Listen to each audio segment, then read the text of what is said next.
Many of us find that it's real handy to keep a glue kit with certain little tools that help us to handle glue, because that can get to be a pretty messy operation. These are a few things that I have found useful. There are some little rubber silicone applicators. There's a rubber silicone little dish here that you can mix things in, and you can let the glue dry in that and then just pop it out, which is pretty handy. Lots of times you'll find you want to make your own popsicle stick instrument for handling glue.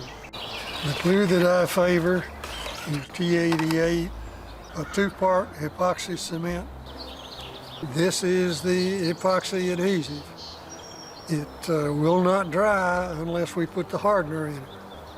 When we mix it with hardener, the clock starts to run.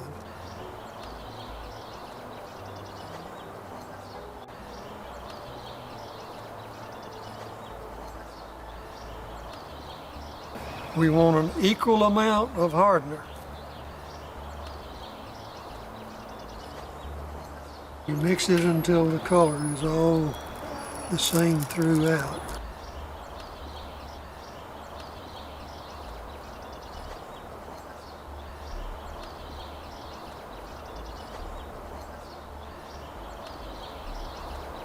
Okay, now you put the thing in there very carefully. Squeeze it down as much as we can, and because we made it fit tight, that will hold it there and we won't have to clamp it. Most of the time, if you were gluing 2 blocks together, you'd have to clamp them. Now that will be ready when we're ready to carve, once the glue dries.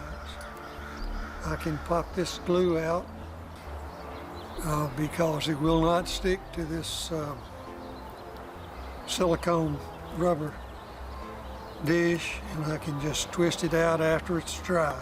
This means that I'll have to wait 2 days before I do the carving for it to harden out good.